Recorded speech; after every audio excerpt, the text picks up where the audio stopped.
Okay. So I'm glad to be able to talk to you today. I will talk about the skyrmions and their dynamics in ferromagnets, and in particular in chiral ferromagnets, a kind of materials that have been studied a lot in the last years. This work has been done together with Nikos Papanikolaou over a number of years at the University of Crete and at the Research Center Forth, both in Heraklion in Crete. A ferromagnet is described in terms of magnetization, that is a vector field that has a constant length. I'm going to talk only about ferromagnetic films. By that I mean the two-dimensional system, that is the ferromagnet is the XY plane. As you know, such fields are characterized by a topological number. That is, you take a mapping from the plane to this magnetization sphere, and you count the number of times that the magnetization covers the sphere. This gives you an integer called, in this context, the skyrmion number Q. The same concept and the same quantity is used in many other cases. It comes under different names many times. It is given conveniently in terms of an integral over quantity Q, which is the topological density. On the left, I plot a magnetic skyrmion, and I only plot the projection of magnetization on the plane by vectors. There is an out-of-plane component, and it's not plotted here, but I imagine that inside the skyrmion, this points down, that is in the screen, and outside in the outer region it points up towards us. If you reverse the winding of these vectors, you get on the right of the page an anti-skyrmion, what you may call an anti-skyrmion. And this definition of the Q here is such that the skyrmion has Q equal 1 and the anti-skyrmion Q equal -1. To describe the ferromagnet, you define an energy, and the typical form of this energy has three terms. One of the terms is the so-called exchange energy, symmetric exchange energy. This is very familiar. It shows up in many models. It is necessary to have this. This is the reason why we call this a ferromagnet, really. But since we're talking about materials, they have a crystal structure. They tend to favor some direction in space over others, and therefore it is very typical to introduce an anisotropy energy. In this case, the third direction is favored over other directions. The M3 component of the magnetization is favored, and it's called an easy axis anisotropy term. And we come to the third term that is again an exchange term, but of a different type, introduced by Zelensky and Morilla about 60 years ago. And this contains only a first derivative in space. That means it makes a difference whether you go to the right or to the left. You're moving to the right or to the left. And this is our new term, the term that makes the system chiral, as I will explain immediately. The E mu is E1, E2, E3 are the unit vectors in the magnetization space. Considering the energy as a Hamiltonian, we can derive the Hamilton's equations, and that's this equation here. It is called the Landau-Lifshitz equation. The right-hand side is quite familiar because it is the sigma model, the nonlinear sigma model. It is an extension of the nonlinear sigma model containing three terms. But the left-hand side is quite different than the sigma model because it has only a first-time derivative. Now, I note that in this case, I have three terms. Two parameters appear here, lambda k. However, by rescaling space, you can eliminate one of these two parameters. So, effectively, this model has only one parameter. To go into some simple situation and get the essence of the model, we can parameterize the magnetization M via the spherical angles theta phi, the sphere, the M squared equal 1 sphere, via the spherical angles theta and phi. And still and on top of that, we look for axially symmetric configurations. That is, theta is a function of the radial coordinate only, and phi capital is equal to phi small, that is the angle of the polar coordinates, plus some phi naught that we just consider in the first instance as being a constant. If you do that and you write the dm energy in terms of that, you get a formula that contains an integral over theta and multiplied by the sine of the phi naught. Now I have in mind the skyrmion that I showed on the first page. That is, the magnetization is points down in the center of the skyrmion. That is, theta is p, and then it goes to 0 for large rho, radial component rho. That is, this derivative of theta is negative, and therefore, if you want minimum energy, you just have to take phi naught equal to p over 2.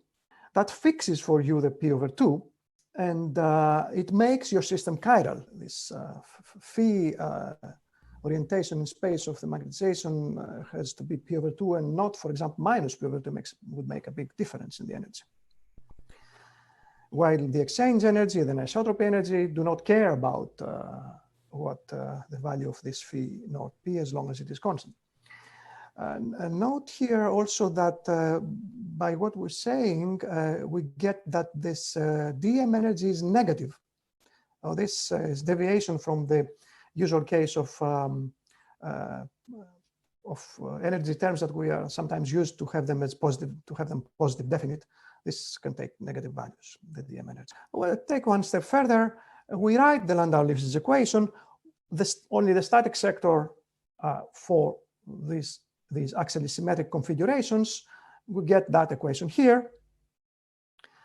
It is, as far as I know, impossible to solve in closed form, get a closed form solution.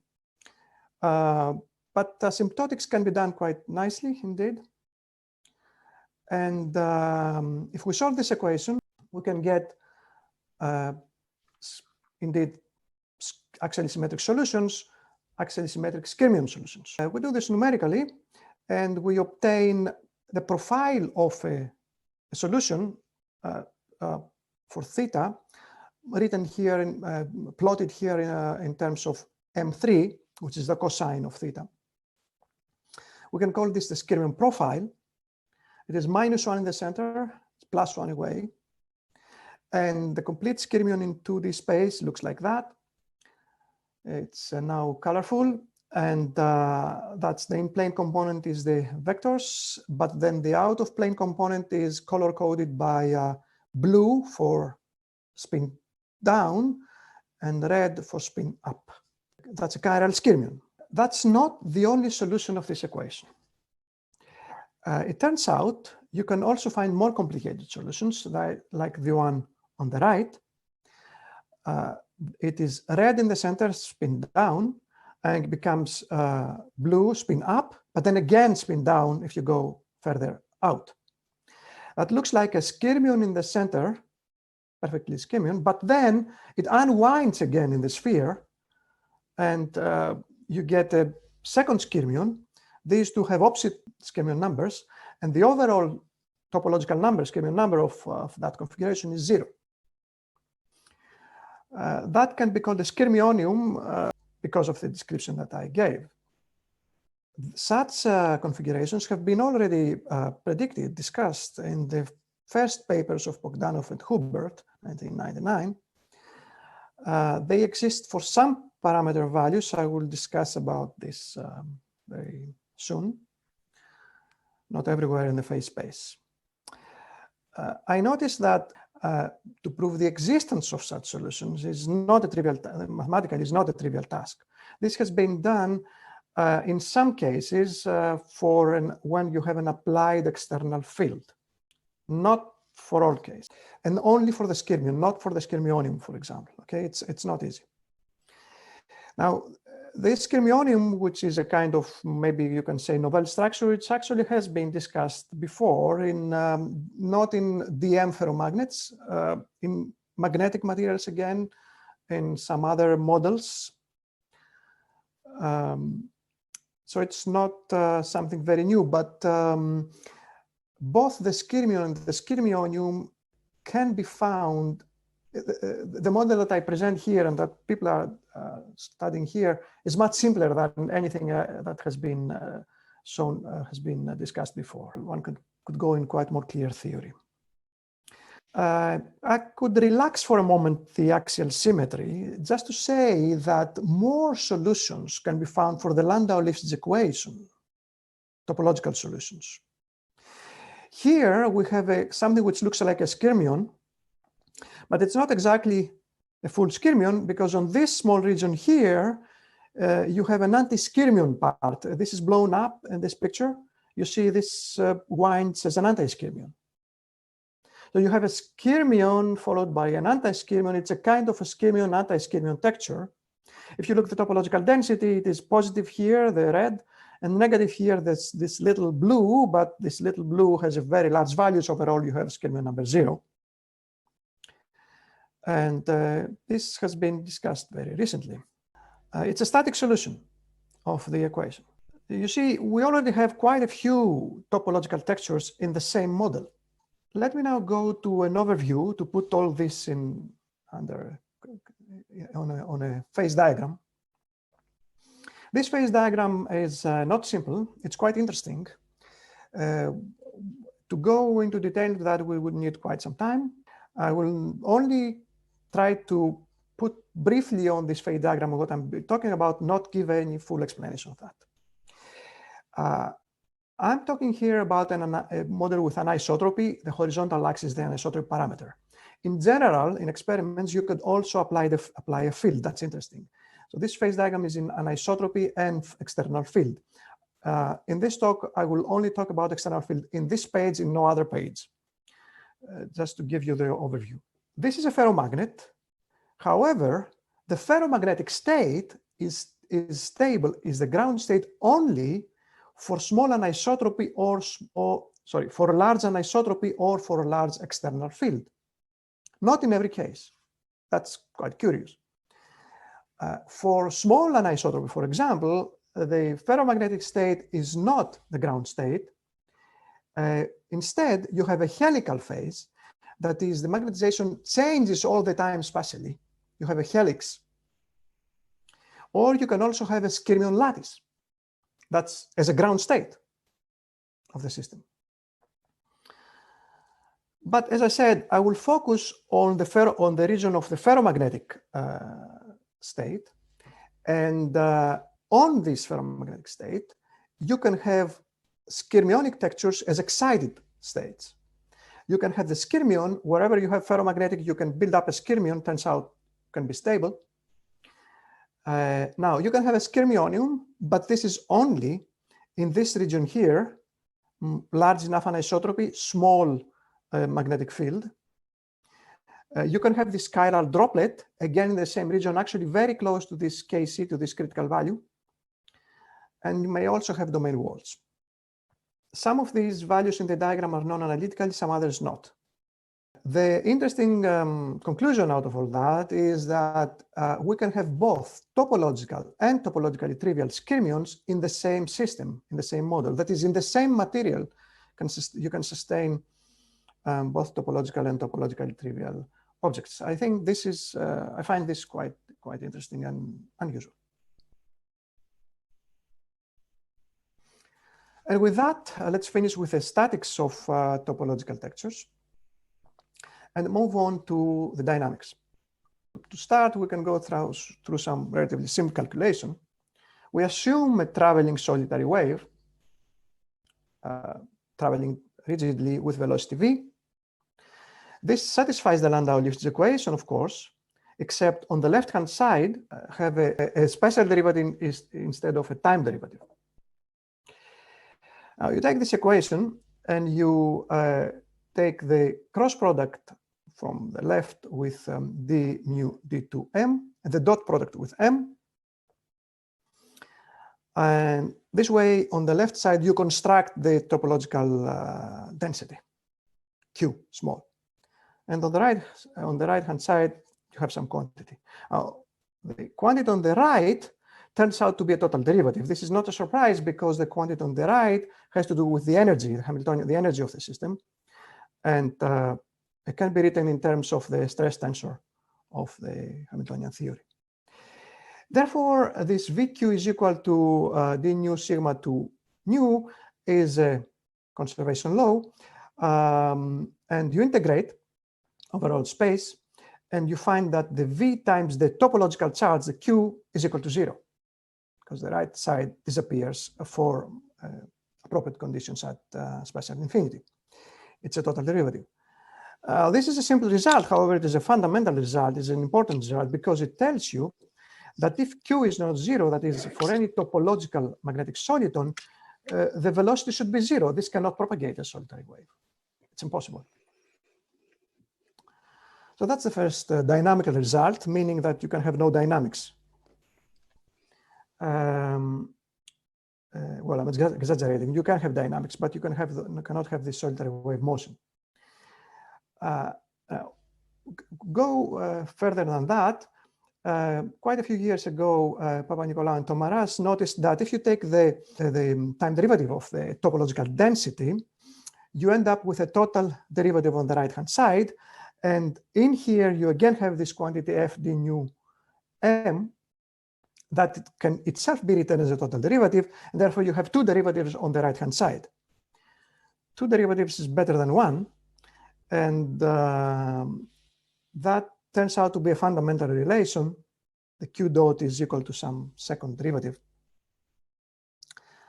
And this can be used to prove some important results.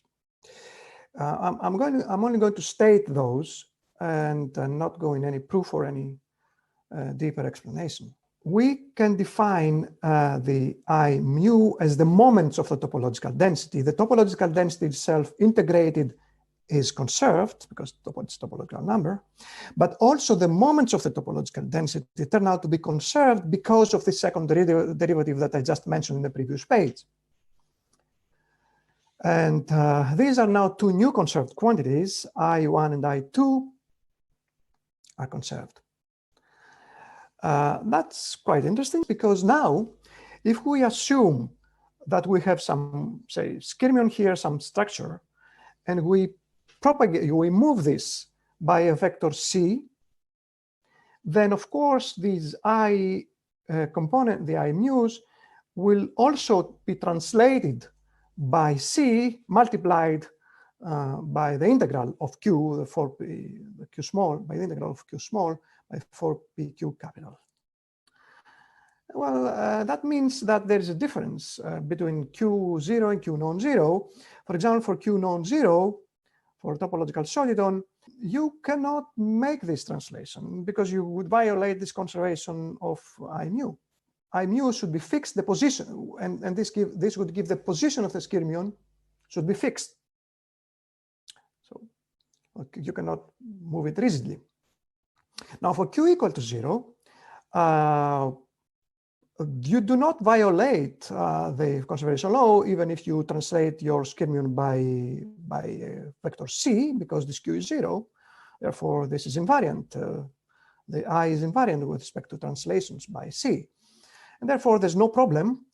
You may have propagating solitary solitons as long as they have topological number q equals 0. You may or may not, but it's not forbidden anymore. And we now go to see these two cases separately. And I could not help but starting many years ago, many decades ago, when there have been a lot of work and a lot of experiments on what they then, on topological magnetic solitons, what they then called magnetic bubbles. A lot of work on that. And they would place them at the time in a field gradient. The field is perpendicular to the film, but the gradient is along y in this picture. And they noticed that they move almost perpendicular to the gradient. The bubbles at the time were several micrometers large, while today's skyrmions are tens of nanometers large, much, much smaller. Let's try to repeat those experiments numerically by using, indeed, such a field gradient along the x direction, convenient for my numerical calculations. And in order to follow the skyrmion, we choose to take these quantities I mu, that is the moments of the topological density, normalized, that is divided by 4pq capital, as long, of course, as this q is non-zero. Do this numerical calculation, and notice that we start with a static skyrmion, we apply the field, and the skyrmion moves up. So it moves perpendicular to the gradient, exactly perpendicular. We can predict that. We can take these moments of the topological density, take the time derivatives. They would be zero if there would be no force, but in the presence of a force, Rx continues to be constant. Ry, though, is non-constant, and therefore the Ry is the position of this topological object moves up. So this motion is very well predicted by these calculations. Now, if we go in more detail, we look at the trajectory of the skyrmion, and there are various ways to follow that. The naive way, or maybe a good one, is to follow the center of this skyrmion, that is wherever the M3 is equal to -1. You are in the south pole of the sphere, and you have this red line, it goes on a cycloidal motion. But then if you go and take this Rx, Ry, what we call the guiding center, skyrmion position defined in terms of the topological density, this is a perfect straight line, this solid black line. Or the summary is that these topological skyrmions are spontaneously pinned in the absence of force and don't move, but when forced, they propagate at a constant velocity. Now, I want to stress here that this constant velocity comes about immediately when you apply the field. This is quite weird from the point of view of Newtonian mechanics. And I have now here two questions, actually.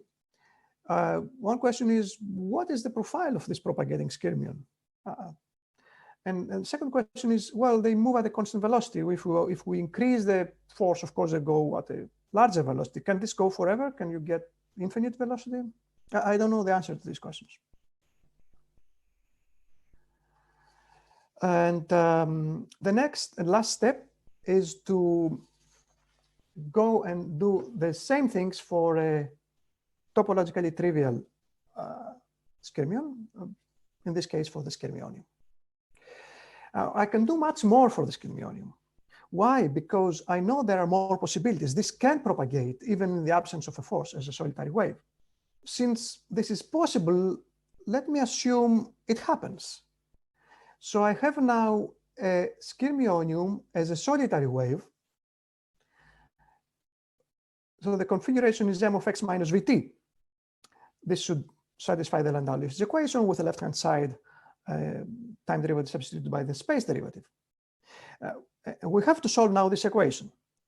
What I actually said up to now for the topological skyrmion can be mathematically summarized in the phrase that this equation has no solution for a topological skyrmion or any topological texture, topologically non-trivial texture. But it may have a solution for a topological trivial texture. And I can solve this numerically, cannot solve it analytically. And indeed, whatever numerical algorithm that relaxation algorithm that I use, indeed converges to a solution. It has a solution for v equals 0. It's the axially symmetric skyrmionium. This is plotted again here. But it also has a solution for v non-zero up to a maximum value. I have here a simplified plot of these configurations.